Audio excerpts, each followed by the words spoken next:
Império Romano Oriental 562. Sob o comando do engenhoso general Belisário e do também muito capaz general Narciso, os romanos do Oriente conseguiram reconquistar grandes partes do antigo Império Romano do Ocidente. E de fato, essa conquista parecia muito impressionante. Cerca de metade dos territórios perdidos do antigo Império Romano do Ocidente haviam sido reincorporados ao Império Romano do Oriente, e a própria cidade de Roma agora fazia parte novamente desse império. Para que pudéssemos realmente chamar isso novamente, com razão, de Império Romano. E se alguém visse os enormes sucessos dos romanos em 562, poderia pensar que isso continuaria. Que a seguir foi a vez dos visigodos depois dos francos burgúndios e alemães serem conquistados um a um pelos romanos do Oriente. Infelizmente, o sucesso do Império Romano não se estendeu ao Império Romano do Oriente, ocorreu algo totalmente diferente. E já em 568, apenas 6 anos após a vitória final das forças romanas do Oriente, a Península Italiana foi invadida pelos lombardos. Facilmente parece, quase sem qualquer resistência, eles invadiram a península do nada. Como isso poderia ter acontecido? Como os lombardos do nada conseguiram conquistar 2/3 da área terrestre da Península Italiana, tão facilmente e sem qualquer aparente resistência romana significativa?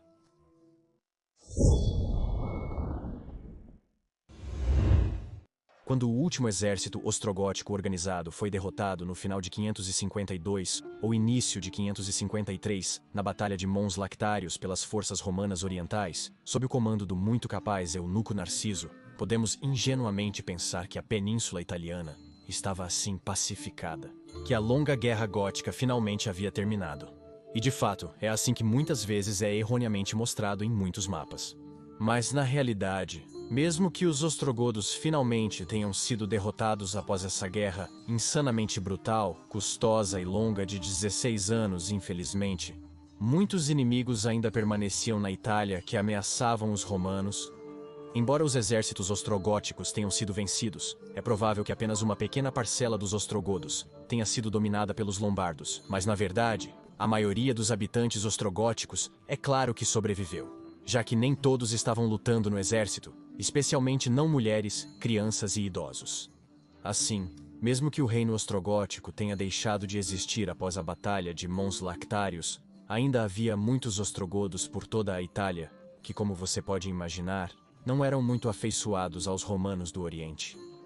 Curiosamente, antes de ser derrotado na batalha, o último rei dos ostrogóticos, Império, Rei Thea, enviou enviados aos francos pedindo-lhes ajuda contra as forças romanas do Oriente. E de fato, no início de 553, um grande exército de francos e alemães cruzou os Alpes, já que os alemães estavam sob o domínio franco naquela época. Inicialmente, eles tiveram algum sucesso, mas Narciso era um general muito capaz, e então ele esperou o momento certo para enfrentar essa nova ameaça franca e alemânica. Até então, como podemos imaginar, os francos e alemães saquearam e pilharam cidades no norte da Itália, uma área que já estava completamente despovoada e em péssimas condições. Após quase 20 anos de guerra, o momento do confronto chegou em outubro de 554. Narciso surpreendeu as forças dos francos e alemães e as derrotou decisivamente com perdas mínimas na Batalha do Rio Volturnus. As perdas dos francos e alemães foram quase totais, enquanto os romanos do Oriente, que empregavam forças pesadas dos Heruli e outros Foederati, sofreram perdas mínimas. Mas mesmo assim, a guerra ainda não havia terminado. Porque o que eu deixei de fora é que os godos, é claro, ajudaram e apoiaram os francos e alemães onde puderam. 7.000 godos se uniram às forças francas restantes resistindo em Camsa, perto de Neápolis, até serem cercados por Narciso. Contudo, não conseguiram vencer as forças francas e alemães. Se renderam em 555.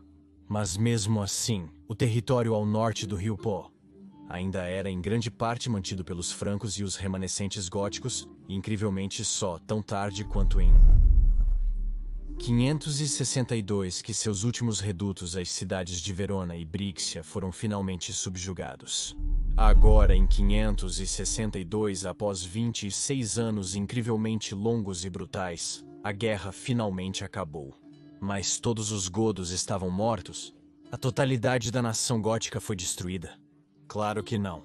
Sim, os exércitos haviam sido derrotados, mas a maioria da população ostrogótica, claro, havia sobrevivido. Alguns decidiram aceitar o novo domínio romano, mas outros, facções mais rebeldes, não conseguiam aceitar o fato de que seu reino havia chegado ao fim, um reino que durou cerca de 60 anos, gerações.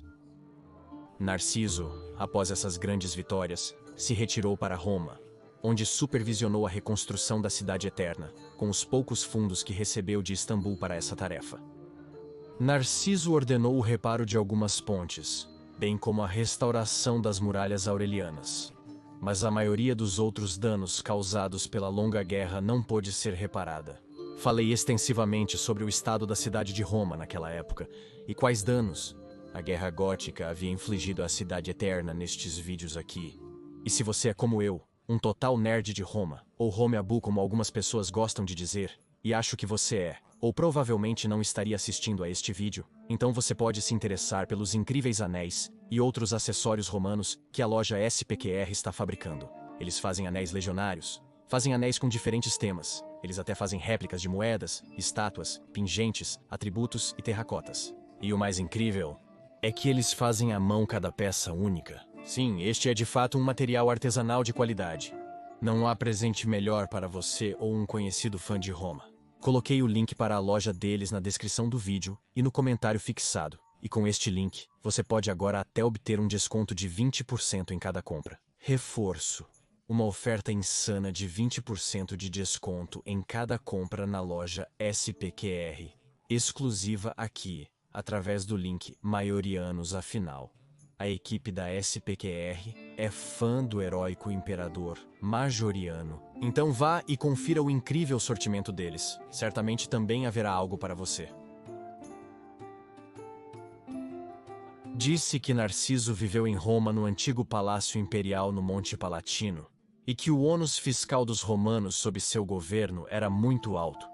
Alguns, portanto, dizem que ele foi chamado de volta pelo novo imperador Justin II, por causa de sua tributação excessiva dos romanos, e forçado a se aposentar em Neápolis.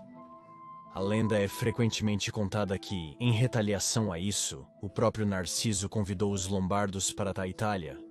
Muitos historiadores, e eu também acho, que isso pode ser seguramente colocado no reino das lendas. Narciso lutou anos de sua vida pela restauração na Itália e após sua morte, que é colocada em qualquer lugar de 567 a 574, tornando-o muito velho na época de sua morte. Nos seus 90 anos, seu corpo foi até devolvido a Istambul, dando-lhe um funeral de estado adequado na presença do imperador e sua esposa. Isso dificilmente teria acontecido se Narcis realmente tivesse chamado os lombardos. Não, algo mais deve ter acontecido. Ou seja, os ostrogodos? De fato, já dissemos que os ostrogodos tiveram dificuldade em abandonar a ideia de seu próprio reino, e muitos deles sobreviveram e se juntaram aos francos e aos alemanni. Basicamente, eles tentaram de tudo ao seu alcance para restaurar seu antigo reino. E quando tudo falhou até 562, você pode adivinhar a quem eles recorreram em seguida. Não é coincidência que os lombardos surgiram tanto na ilha de Istambul do nada, apenas 6 anos após a derrota final das últimas fortalezas ostrogóticas na Itália. Agora, não devemos esquecer que o reino dos Rugi se tornou parte do reino ostrogótico sob Teodorico. E então, quando digo os ostrogodos, na verdade também incluo os Rugi ao norte dos Alpes, cujo reino nunca foi conquistado pelos romanos do leste, porque eles nunca avançaram tão ao norte. Os ostrogodos e Rugi certamente enviaram enviados aos lombardos, pedindo-lhes ajuda contra os romanos. Agora, ironicamente, os lombardos haviam sido foederati dos romanos do leste, apenas alguns anos antes. Alguns lombardos até lutaram contra os ostrogodos na Batalha de Tagnai, onde o rei ostrogodo Totila foi morto, e que resultou em uma derrota gótica total. E os lombardos também lutaram como foederati romanos do leste contra os gepídios em 550. Então é realmente irônico que os ostrogodos tenham se tornado tão desesperados que pediriam ajuda a qualquer um, até mesmo antigos inimigos. Mas os lombardos também perceberam uma grande oportunidade. Alboin, que só se tornou rei dos Lombardos em 560, percebeu que uma vida na Itália seria muito mais preferível a uma vida na Panônia, onde os Lombardos estavam estabelecidos e onde ele tinha que estar constantemente em alerta para novas ameaças, como a Guerra Panônia. Os Lombardos enfrentaram um período crucial, marcado por ameaças constantes como a Guerra Panônia e a ascensão dos Avaros. E assim o rei Alboin liderou os Lombardos para a Itália, onde foram recebidos pelos ostrogodos como libertadores. Milhares de ostrogodos se juntaram aos lombardos na retomada de cidades mantidas pelos romanos. Então agora um povo completamente novo havia entrado na Itália unido pelos remanescentes de um povo derrotado.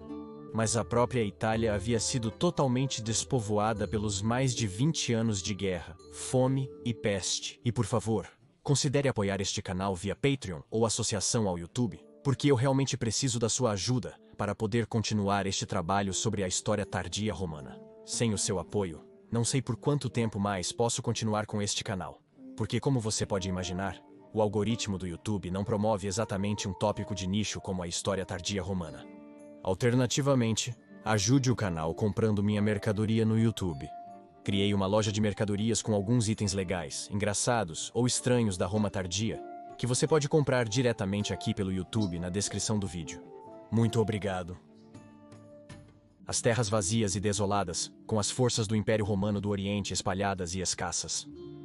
Narciso naquela época tinha 89 anos, ele já era velho mesmo nos anos 550, mas agora ele estava simplesmente velho demais para lutar novamente contra esses novos invasores. Sem um general heróico do calibre de Belisário, que morreu em 565, ou Narcis, simplesmente não havia uma defesa romana organizada.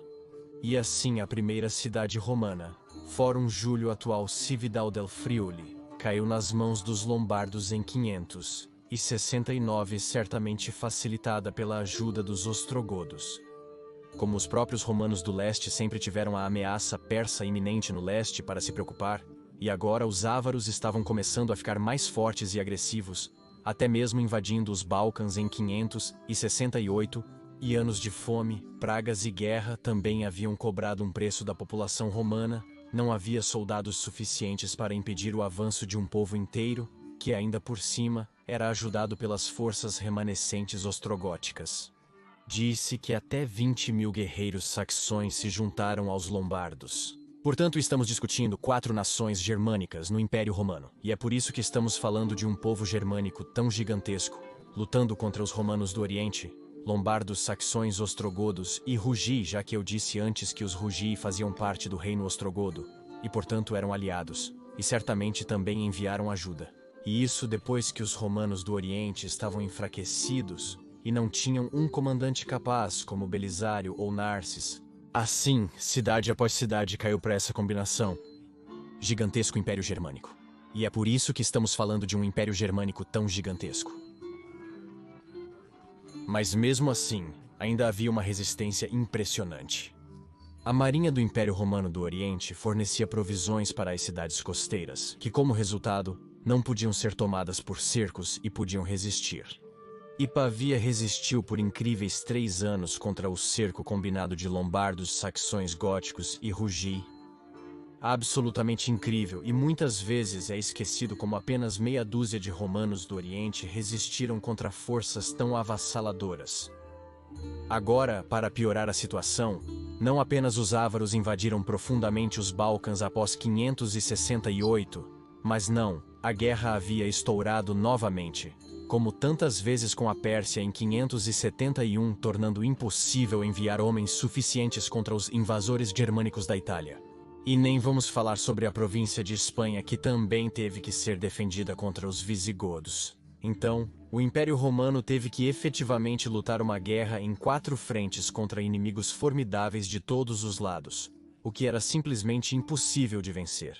Mas mesmo assim, até 572 a coalizão germânica, como eu a chamaria corretamente, em vez de apenas os lombardos sozinhos, só conseguiu conquistar as áreas ao norte do rio Po, o que mostra que o excepcional Império Romano do Oriente não iria sobreviver por muito tempo, enquanto o Vesúvio Romano e resistência contra um inimigo vastamente superior em números. Levaria mais alguns anos até que o resto da Itália fosse conquistado, e mesmo assim os lombardos nunca conseguiram conquistar totalmente a Itália. Tão forte era a superioridade naval do Império Romano do Oriente e, portanto, a capacidade de fornecer às cidades costeiras suprimentos suficientes para resistir a qualquer cerco. Somente em 751, os lombardos finalmente conseguiram conquistar Ravenna, onde o exarca do Império Romano do Oriente havia governado até aquele momento por quase 2 séculos. E, então, quando você ouvir da próxima vez sobre a invasão lombarda da Itália, em 568, você saberá que na verdade foi uma coalizão de lombardos, saxões, ostrogoths e Rugi, que conseguiram conquistar as forças do Império Romano do Oriente enfraquecidas, dispersas e sem líder. Os números vastamente superiores do povo germânico e a impossibilidade dos romanos do Oriente de lutar uma guerra de vanguarda contra persas ávaros visigodos e os invasores germânicos na Itália, especialmente após a Praga e outros desastres, permitiram que o povo germânico eventualmente vencesse e que os lombardos estabelecessem seu reino. Eu pessoalmente acredito que se os romanos tivessem um comandante genial como Belisário, com talvez apenas 10.000 reforços do imperador em Istambul, os lombardos não teriam conseguido estabelecer seu reino. Mas vemos como é incrivelmente complexo na realidade. Muitas dessas migrações germânicas foram, e quantas pessoas realmente participaram delas, e como foram massivamente simplificadas.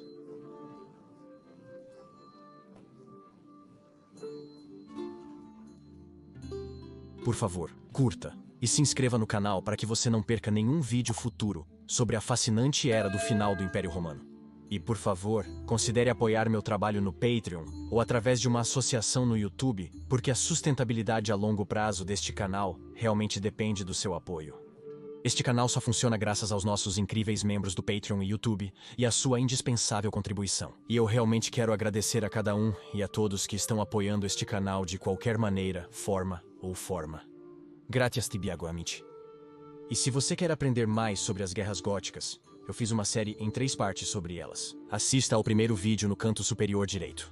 Mas se você quer aprender mais sobre as consequências desastrosas das guerras góticas para a Itália e o Império Romano, você pode assistir ao outro vídeo no canto inferior direito. Agradeço novamente a todos os amigos da história romana. Gratias tibiago e bene valete.